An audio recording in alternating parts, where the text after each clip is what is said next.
예, 전도서 16번째 말씀을 함께 오늘 나누고자 합니다. 솔로몬은 지난 시간에 하나님을 두려워하지 않기 때문에, 다시 말해서 하나님을 올바로 경외하지 않기 때문에 나타나는 잘못된 신앙생활에 대해서 이야기했는데 크게 세 가지였습니다. 하나는 잘못된 제사, 오늘날로는 예배, 두 번째는 잘못된 기도, 그리고 잘못된 서원, 이런 말씀이었습니다. 그런 잘못된 믿음이 나타나는 것은 근본적으로 하나님을 올바로 경외하는 신앙이 아니기 때문이었다 하는 말씀을 살펴보았습니다. 계속해서 솔로몬은 오늘 본문 말씀을 통해서 하나님을 경외하는 믿음과 관련해서 세상에서 벌어지고 있는 불의한 현실에 관해서 이야기합니다. 그런 불의한 현실이 왜 일어나는 것인지, 그리고 신자인 우리는 그 속에서 어떻게 살아야 하는지를 이야기합니다. 먼저 솔로몬이 본 세상의 모습, 세상의 현실은 어땠습니까? 다시 8절을 한번 보겠습니다. 같이 읽어보죠. 시작. 너는 어느 지방에서든지 빈민을 학대하는 것과 정의와 공의를 짓밟는 것을 볼지라도 그것을 이상히 여기지 말라. 높은 자는 더 높은 자가 감찰하고 또 그들보다 더 높은 자들도 있음이니라. 그렇습니다. 솔로몬이 바라본 이 세상의 현실은 빈민을 학대하고 정의와 공의가 무너져버린 불의하고 불공정한 세상이었습니다. 여기 빈민이란 약한 자를 가리킵니다. 그런데 권세를 가진 관리들은 약한 자를 학대하고 못 살게 굽니다.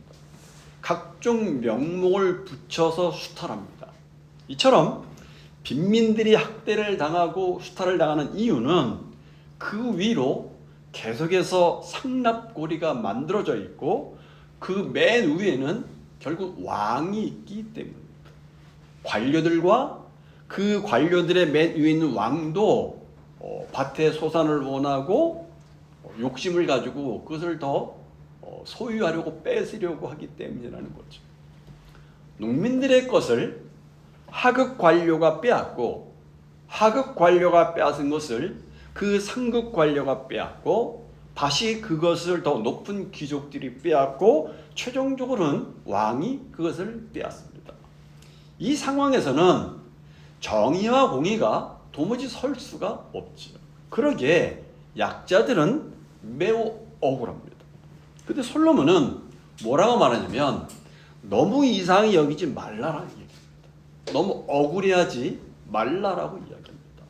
물론 이것은 사회적 약자가 학대를 당하고 공정이 무시되는 것을 당연시 여겨라, 그런 말이 절대로 아닙니다. 솔로몬은 학대하는 것과 정의와 공의를 짓밟는 것을 볼지라도 이상히 여기지 말라, 억울해하지 말라, 분노하지 말라라고 이야기합니다. 왜요? 그것은 하나님을 두려워하지 않기 때문에 일어나는 일이기 때문이라고 이야기하는 거예요.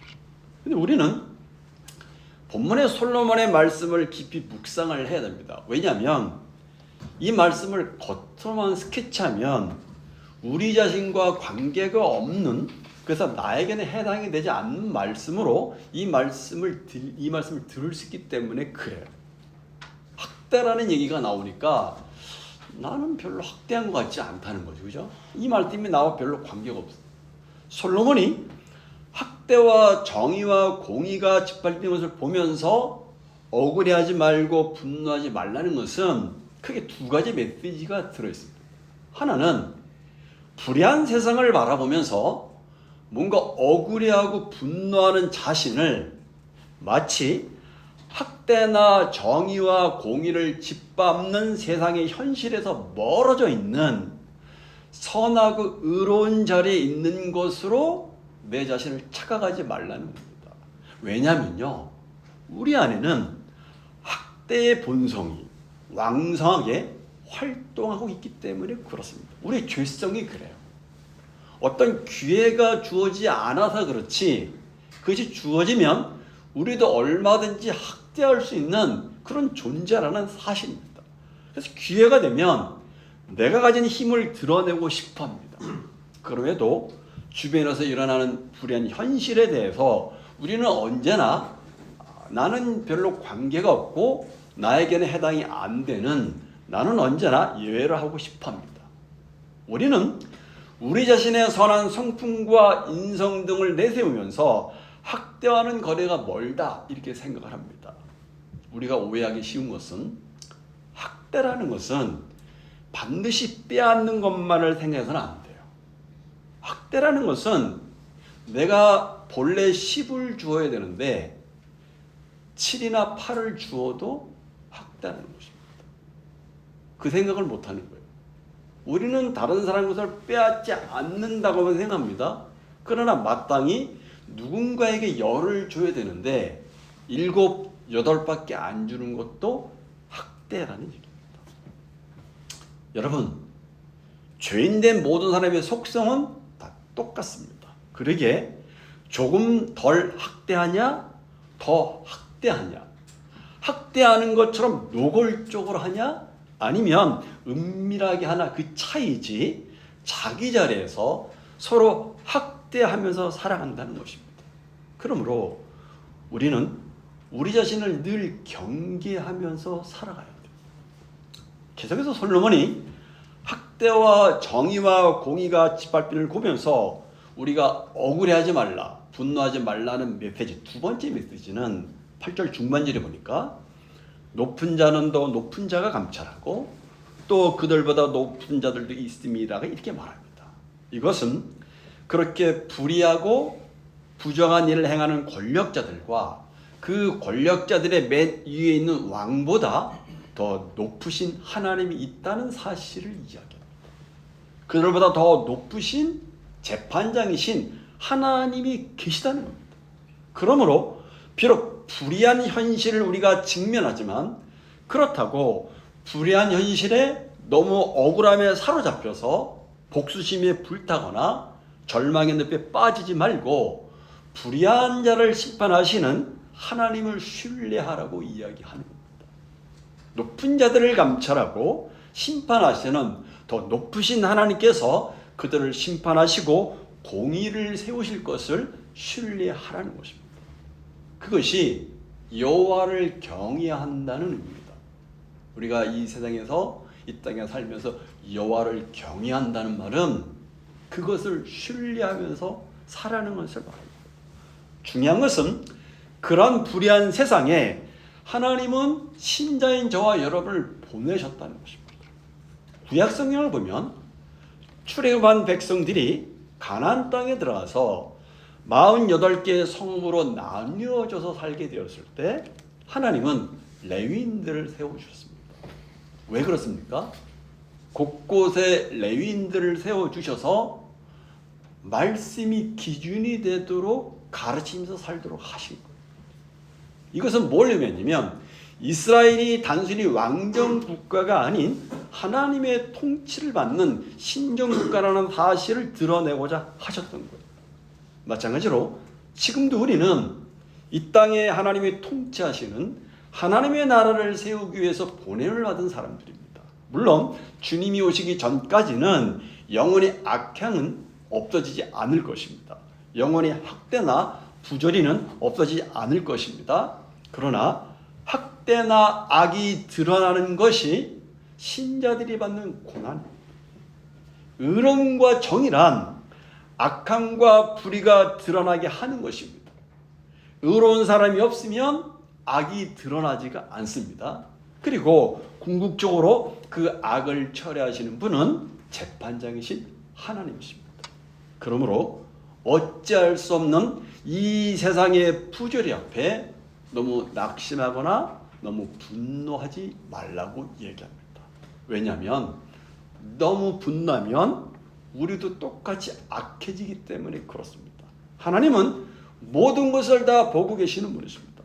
하나님은 관리자만이 아니라 왕까지도 세워주시고 또 세우신 그 왕을 폐위하시기도 하시는 분이십니다. 하나님은 하나님의 때에 그 일을 행하시는 분이십니다. 그러므로 구조적인 악 속에서 힘쓰고 애써도 안 된 일 때문에 낙심하거나 좌절하지 말라는, 우리의 모든 삶이 하나님의 시선 아래 있음을 우리가 기억하고 매 순간마다 불의와 부정의 유혹을 이기고 거룩한 발걸음을 내딛는 싸움을 하라고 우리에게 권면을 하고 있습니다. 그래서 9절입니다. 솔로몬은 힘있고 불의한 권력자들을 향해서 땅의 소산물은 모든 사람을 위하여 있나니 왕도 밭의 소산을 받느니라고 선언합니다. 이 말씀 역시 앞에 8절 말씀과 연결해서 생각해야 됩니다. 앞에서 말씀드렸듯이 왕의 권세라는 것은 하나님이 위임하여 주신 것입니다. 본래 왕은 지방관리의 학대와 부정을 바로잡을 수 있는 최종의 조정자로 하나님이 세워주신 것이죠. 지방관리들의 부정은 그보다 더 높은 관리들이 바로잡을 수 있습니다. 그리고 그 관리는 그보다 더 높은 관리가 감독하며 나라의 모든 관리들을 조정하고 바라보는 사람은 바로 그 나라의 최고의 통치자인 왕입니다. 그렇다면 왕은 부정이 자행될 때 어떻게 될까요? 솔로몬은 9절에서 왕의 통치 방향에 대해서 이렇게 얘기합니다. 솔로몬은 하나님께서 주신 땅에서 나는 소산물은 모든 사람을 위해서 존재한다라고 이렇게 말합니다. 여기에서 솔로몬은 왕이 어떻게 부정을 바로잡고 나라를 통치해야 되는지를 이야기합니다. 땅은 하나님이 주신 것이랍니다. 하나님께서 땅의 소산물을 주신 것은 땅의 모든 사람들이 골고루 먹고 살게 하기 위해서라는 것입니다. 그러므로 왕은 하나님을 대신해서 모든 사람들에게 골고루 소산물이 돌아갈 수 있도록 통치하고 배려를 해야 됩니다. 농부들과 소작농들은 힘이 없기 때문에 힘 있는 자들에게 빼앗길 수밖에 없습니다. 악한 관리나 치주들은 농부들이 1년 내내 땀 흘리고 수고해서 거둔 곡식들을 대부분 탈취합니다. 그리고 이러한 일들을 막을 수 있는 사람은 관리나 지주를 통제할 수 있는 왕밖에는 없다는 것이죠. 그러므로 왕은 악독한 관리나 지주들이 농부들이 수고해서 얻은 열매를 탈취하지 못하도록 조치를 해요. 왕이 이런 일을 잘하면 특별한 소수가 부를 축적하는 독점하는 것을 막고 많은 농부들이 굶주리지 않고 평안하게 살아갈 수가 있게 되는 것이죠. 그러므로 왕의 올바른 통치가 중요합니다. 그래서 솔로몬은 왕이 반드시 기억해야 될 메시지를 이야기합니다. 뭐라고 말합니까? 그것은 바로 왕도 백성들처럼 밭에서 나는 소산물로 살아간다, 이 얘기를 하고 있습니다.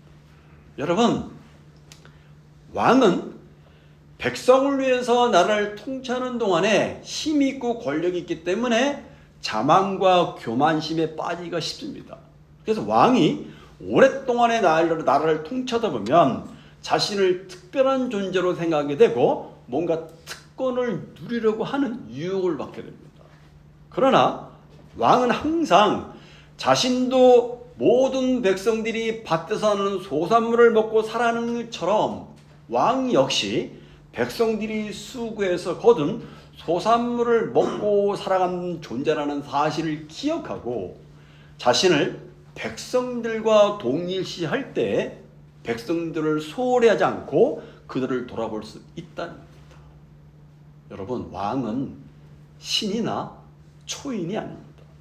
왕 역시 하나님이 주시는 땅의 소산을 먹고 사는 연약한 피조물에 불과합니다. 하나님 앞에서 왕이나 백성들 모두 평등한 존재일 뿐입니다.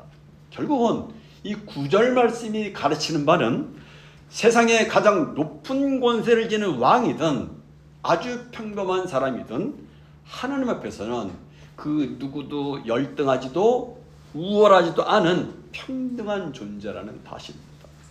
세상에 가장 높은 자와 가장 낮은 자가 하나님 앞에서 누구나 동등하며 누구나 똑같은 존재라는 사실을 가르치고 있습니다. 그렇습니다. 세상에서 아무리 부와 권력을 가진 사람이라고 해도 전능하신 하나님 앞에서 모든 사람은 다 평등한 존재. 그런데 여러분, 우리가 살아가고 있는 이 세상의 현실은 어떠합니까? 우리가 사는 이 세상은 끊임없이 사람을 나누고 끊임없이 사람을 줄태웁니다. 사람들은 소위 금수저와 흑수저라는 신조어를 만들어 서로를 구분짓고 재산의 많고 적음과 권력의 유무로 사람의 가치를 평가합니다. 학력으로 가치를 평가합니다. 그러나 우리는 구절 말씀을 통해서 아무리 대단한 권세와 부를 자랑한다 할지라도 밭의 소산물을 먹어야만 살 수 있는 연약하고 평등한 존재라는 사실을 잊어서는 안 돼요. 이런 사실을 잊어버리면 우리 역시 다른 사람을 무시하거나 교만에 빠지고 부패해질 수밖에 없다는 사실입니다. 그러면 우리는 단 한 사람도 예외 없이 모든 사람은 밭의 소산물을 먹으며 살아가야 되는 연약한 존재이며 동등한 존재라는 사실을 기억하고 이 진리 앞에서 우리의 교만과 차별을 내려놓아야 돼요. 우리 역시 우리가 무시하는 다른 사람과 똑같이 밥을 먹어야 살 수 있는 인간일 뿐이라는 사실 앞에 우리는 늘 겸손함을 잊어서는 안 된다는 것이죠. 계속 말씀드리겠습니다. 계속 솔로몬은 또다시 세상의 헛된 일에 대해서 이야기합니다. 그것은 바로 은을 사랑하고 풍요를 사랑하는 일입니다. 다른 말로 하면 왜 인간은 돈으로 물질로 만족할 수 없는가 하는 문제를 이야기합니다. 10절을 한번 다 같이 읽겠습니다. 같이 읽습니다. 시작. 은을 사랑하는 자는 은으로 만족하지 못하고 풍요를 사랑하는 자는 소득으로 만족하지 아니하니 이것도 헛되도다. 당시 은은 고대 근동 지방에서 물물 교환의 수단으로 사용하여 화폐 역할을 했습니다. 그래서 영어 성경 NASB나 NIV를 보면 여기 돈으로만이라고 돈으로 번역을 해요. 그리고 이 풍요는 부를 이야기합니다. 돈을 사랑하는 자는 돈으로 만족하지 못하고 부를 사랑하는 자는 소득으로 만족하지 못한다라고 이야기합니다. 그것 자체를 사랑하는 자는 그것을 얻으면 만족하는 것이 아니라 많이 얻으면 얻을수록 더 많이 얻고자 하는 욕망이 생겨서 더 불만스럽다고 얘기합니다. 그러니 돈과 부를 사랑하는 것으로 만족이나 평안이나 행복을 누릴 수 있는 것이 아니라고 말합니다. 세계적인 경제잡지 포춘에서 미국의 10대 부자를 조사한 적이 있습니다.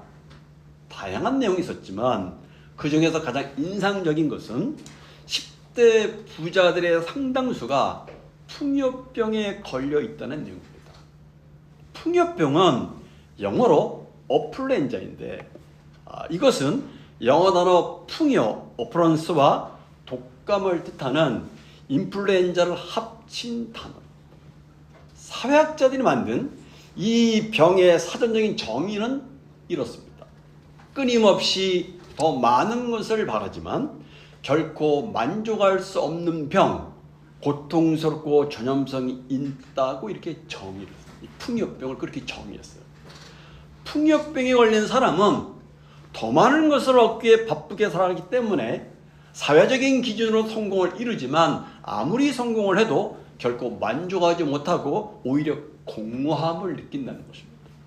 성공한 이후에도 모두가 불화할 만한 좋은 여건 속에 살아가지만 마음으로는 처절할 정도로 빈곤을 느끼기 때문에 정신학자들은 정신의학자들은 풍요병을 불치병이라고 이야기합니다.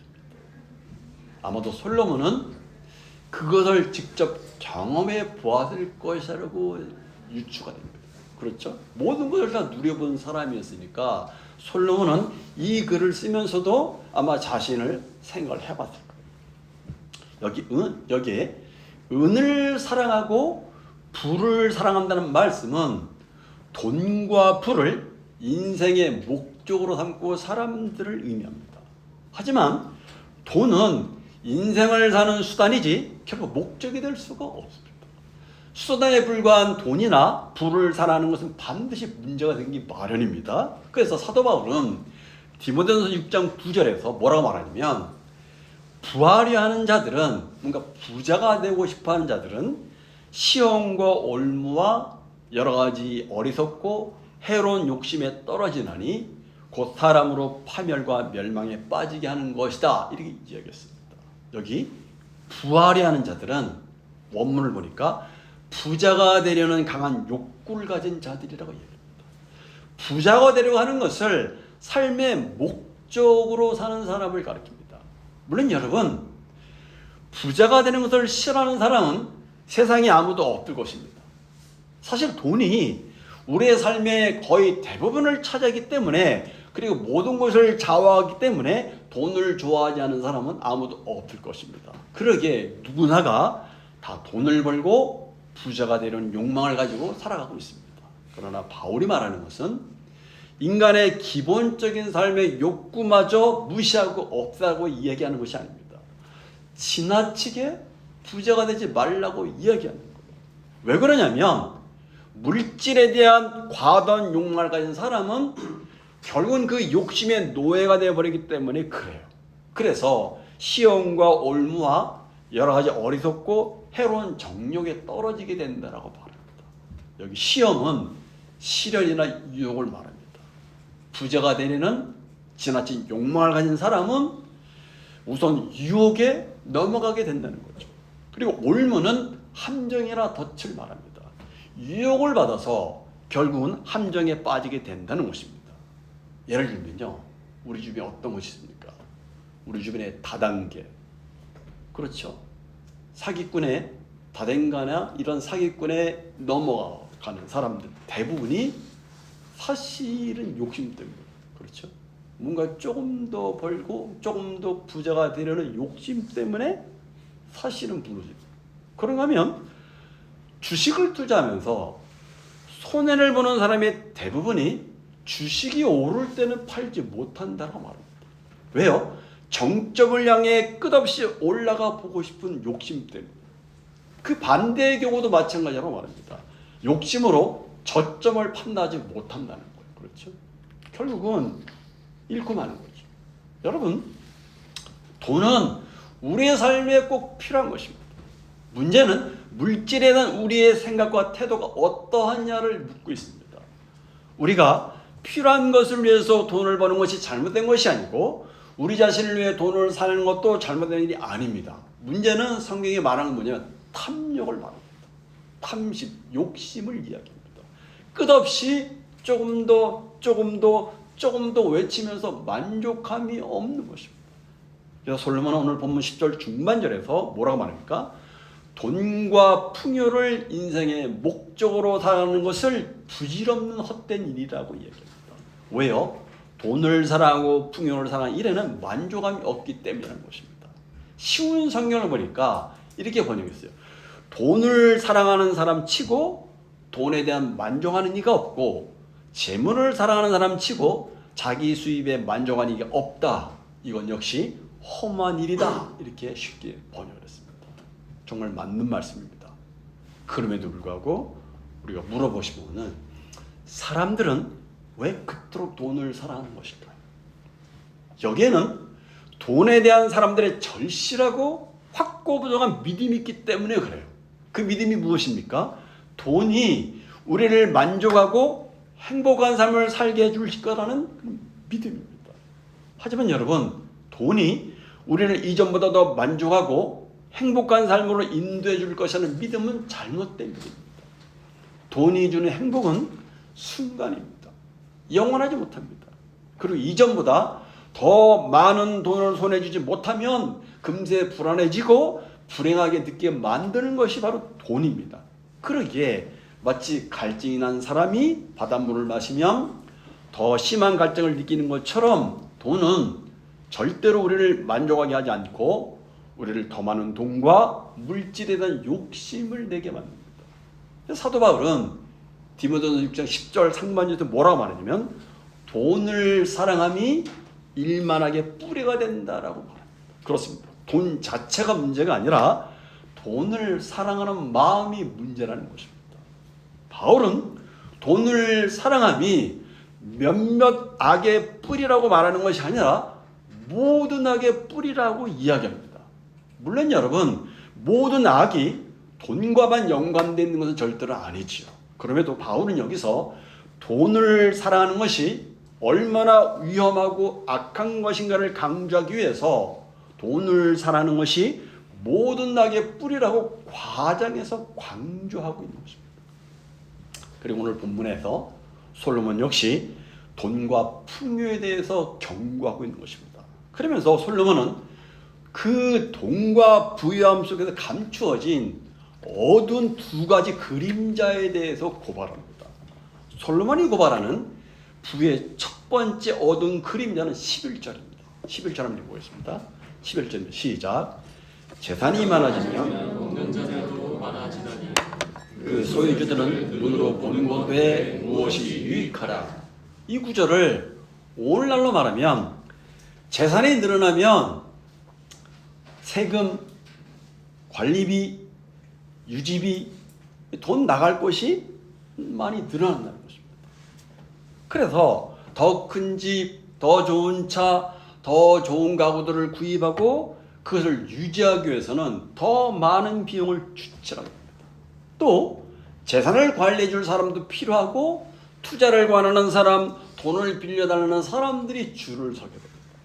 결국 부자는 자신의 재산을 온전히 누리는 주인이기보다는 그 재산을 지키고 관리하는 관리인 신세가 되기 쉽다는 거예요. 솔로몬은 그 소유주들은 눈으로 보는 것 외에 무엇이 유익하랴 이렇게 이야기하면서 되묻고 있습니다. 통장에 찍힌 숫자를 보면서 흐뭇해할 수는 있지만 그 재물이 가져다주는 진정한 평화와 기쁨은 생각보다 작다고 말하는 거예요. 재산이 늘어날수록 그것을 누리는 기쁨보다는 지켜야 되는 책임과 근심의 무게가 함께 커지는 것, 이것이 부유함 속에 감춰진 첫 번째 어두운 그림자입니다. 계속해서 솔로몬이 고발하고 있는 부유함 속에 감춘 두 번째 어두운 그림자는 첫 번째 그림자보다 더 치명적입니다. 12절을 마지막에 읽어보겠습니다. 같이 읽어보세요. 시작. 노동자는 먹는 것이 많든지 적든지 잠을 달게 자거니와 부자는 그 부유함 때문에 자지 못한다. 솔로몬은 노동자와 부자의 자멸하는 너무나 선명한 대조를 통해서 우리에게 질문을 던집니다. 여기서 두 사람을 대비하고 있는데 말씀을 주의 깊게 보시면 가난한 자와 부자가 아니라 노동자와 부자입니다. 먼저 여기 노동자는 원어를 보니까 아말이라는 단어인데 이 노동자는 하나님 앞에서 수고하며 감사함으로 살아가는 존재를 가리킵니다. 그리고 노동자란 본문에서 말하는 노동자는 자기 삶에 주어진 분량을 감사하면서 하루를 살아가는 사람을 말합니다. 반면에 부자는 소유의 삶의 중심, 소유가 삶의 중심과 목적이 된 사람을 가리킵니다. 이 문장에서 중요한 초점은 노동자는 하나님 앞에서 자기의 삶에 주어진 분량에 감사하며 살아가기 때문에 단잠을 잘 수 있다 이렇게 이야기합니다. 반면에 부자는 그 부유함이 단잠을 빼앗아 버린다라고 말합니다. 다시 말해서 부유함 때문에 이 부자는 잠을 못 이룬다는 겁니다. 여러분, 솔로몬이 전도서를 기록한 시기가 지금으로부터 약 3000년 전입니다. 그 당시에는 은행도 없었고 통장도 없었습니다. 그러니까 부자들은 자기 집 어딘가에 재산을 꽁꽁 숨기고 살아야 됐고 집에 있는 귀고리, 금고 이런 데 기금속을 뭔가 집어넣고 그렇지만 또 도둑이 될까봐 뭔가 불안하죠. 그래서 염려가 있는 거예요. 저런 부자가 단잠도 자지 못하는 모습을 보여줌으로써 솔로몬은 오히려 많이 가진 자의 비극을 이야기합니다. 많은 것을 가졌지만 가장 기본적인 평안, 즉 한밤중에 깊은 단잠을 도둑맞았다는 겁니다. 이것이 부자에게 드리운 어두운 그림자입니다. 결국 이것은 물질적인 풍요로움이 반드시 삶의 질이나 행복을 보장하지 않는다는 교훈을 우리에게 주고 있습니다. 그렇다면 여러분, 마지막으로 우리는 어떻게 살아야 될까요? 솔로몬이 우리에게 주는 권면은 소유의 양이 아니라 누림의 질에 있습니다. 하나님께서 우리에게 허락하신 하루하루의 삶 속에서 먹고 마시며 수고하며 감사하며 나아갈 누리는 것, 그것이 바로 하나님이 주신 선물이며 우리의 몫이라고 그는 힘주어서 말합니다. 여기서 물론 누린다는 것은 단순히 소비하는 쾌락이 아닙니다. 그것은 하나님께서 베푸신 선물을 선물로 깨닫고 감사함으로 받는 관계적인 행위를 이야기합니다. 그럴 때 비로소 부유함 속에 감춰진 어두운 그림자를 잊고 삶 자체를 선물로 누리는 참된 평안이 시작된다고 말하는 거죠. 사실 여러분, 오늘 말씀을 드리면서도 저와 여러분은 나는 부자가 아니야 이게 생각을 할 겁니다. 그렇죠? 실제로 우리는 부자가 아닙니다. 그렇죠? 부자가 아니기 때문에 이 말씀을 드리면서 나는 별로 관계가 없는 말씀으로 우리가 들을 수가 있다는 거예요. 겉으로 쉽게 차면 이 말씀이 나와 상관이 없는 말씀이 되는 겁니다. 그래서 말씀이 마음에 와닿지 않을 수가 있어요. 그러나 솔로몬이 우리에게 던진 질문은 나는 어떤 사람인가를 묻습니다. 다시 말해서 앞에 말씀인 것처럼 나는 노동자인가 부자인가를 묻습니다. 이 말은 돈이 많으냐 적으냐를 질문하는 것이 아닙니다. 하나님이 주신 자리를 소중히 여기면서 감사함으로 그 자리를 기쁨과 소명으로 섬기며 충성하며 내가 하루를 살고 있는지 아니면 돈과 부를 더 얻기 위해서 달려가는지를 묻고 있는 거예요. 너는 너의 소유를 지키려는 자인지 아니면 그 소유가 주님의 꿈을 이루려는 통로가 되려는 사람인지를 묻고 있는 거예요. 세상에 대해서 바른 태도를 가지고 살기 위해서는 먼저 우리 자신이 어떤 존재를 알아야만 합니다.